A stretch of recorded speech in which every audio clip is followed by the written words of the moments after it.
this part, the native one in Chile, I believe. What was it? Yeah, I think it's down there because they're running first. Okay. Yeah, are they going to start? They're going to start, so let's go ahead and... Actually, I'd like to officially welcome you folks to our new home here. My name's John Casita. I'm the Environmental Education Program Coordinator for Lee County Parks and Recreation. Now that's a mouthful. Basically what that means is that I work for you. As your environmental educator, I try to work with obviously all of our staff and volunteers at our facilities to train them in environmental policies and programming. But I'm also, as a community liaison for our department, to work with various community organizations. And we're really happy to be able to, or I'm very happy to be able to be in that role. This building, some of you may be in it for the first time since the books are out of it. This used to be a library at one time. And when the county opened up their new regional library, the Lakes Regional Library, and got much larger, this one was incorporated into that building. And so at that time, it was sitting open and we weren't quite sure what was going to happen with this building. And so I made the suggestion to our director that we open it up as what we're calling our support services facility. Now that's another technical name, and all that means is that there's about 14 of us from Parks and Recreation who are housed out of here full time. But all of us are like me. We don't do necessarily programming here at this site. We work out in the community doing all kinds of different things. But we have to have an office somewhere, so that's where we're stationed. But what's nice about this then is that we're able to host various groups here for their meetings. We have various workshops for our staff and volunteers, training sessions. Some of you may have come to some of my mangrove gathering, eco cafes that happen every other month here out of the building. So we just go on and on and on with all kinds of things. And now the only other change that I want to make you very much aware of, and this is how I've known Ellen for years, but when I met Tom recently at the mangrove gathering, he wasn't aware, like probably a lot of you aren't aware, of what actually takes place in here. Because I'm the environmental educator, I happen to do some programming out of this building. I work closely with Extension Services and the Florida Yards and Neighborhoods program to try to train our residents to create Florida-friendly yards by using less herbicides and pesticides and fertilizers on their lawns. So our volunteers have now put in a demonstration garden around the building that you can actually walk through and see the 9 environmental principles for Florida-friendly landscaping. It's not new gardening techniques, but it's just how do we get along down here in paradise with the natural plants and animals with us so that we're not harming them. And so that's what that garden does.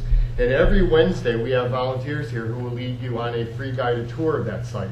You can walk the site at any time and kind of pull some thoughts and solutions out for your needs, but on Wednesdays they're actually here to help you out and answer your questions. So it's not really a guided walk, it's a listening walk. They listen to you, answer your questions very specifically. So whether that's a 5-minute or a 2-hour, that's up to you, how much time you want to come and spend with us. And so what we do then is, where I'm getting at is that every Wednesday we open up this building to what I call the Eco Living Center. And that's one of my goals, is to try to, now that I have a facility that I'm kind of in charge of, that's where we're trying to bring in all of our partners and various environmental groups and whatever, to have a one-stop shop basically for us all to get our messages out. And so that's why in the back here on the wall, I keep our news wall up to date. I keep brochures and flyers up to date here. But I can only do that if groups bring those here to me or send them to me or email me and I'll copy them or whatever. So I'm offering that to you folks too. Tom and Ellen have already taken me up on that, but again, I'm letting you folks know that if you provide the information to me, I'll be able to get it out to the public. And so that's just one more little service I can do for you. But again, the Eco Living Center is basically here at all times, but Wednesdays the doors are unlocked. So come on back and visit us. We have later on today, maybe when you're walking through, check out some of the displays there, but we have an environmental referencing library in the back here. So again, anything to deal with the environment, there's referencing books, there's clip files, there's magazines, newsletters, everything back in there. We have free Wi-Fi service in the building at all times for the folks. So again, lots of things are happening. So I'm going to put some of these out. It's a green sheet. The backside tells you about the mangrove gathering, but this was our last one that happened this May. The next one will be in July. But again, we like to use both sides of the paper, so I'm using this side to identify what the Eco Living Center is all about now. Okay? So does that help a little bit, or Yeah. Ellen? Why don't you have it every month? The reasoning behind this is that it's still, I've just tried to, that's one of my goals, but I'm kind of a cautious person. It's kind of hard for me to find a sponsor for them because, again, I have to find a sponsor each time we do that to keep it free to everybody. That sponsor helps pay the, we have live entertainment here. So right now, for me to find 6 sponsors a year isn't hard work for me, along with but if I get more groups, I'll be glad to do it. But it's just. So if you had no entertainment? Well, the thing with that, Ellen, is that I'm finding, and those of you that have been to a mangrove gathering or not, I'm tired as an environmental educator just speaking to the choir. You guys are a new group. I know peace and environmental education, it goes hand in hand with you folks like it does for me too. But right now, whenever I offer a regular program, people don't come. And so what I try to do is I have that hook, the music.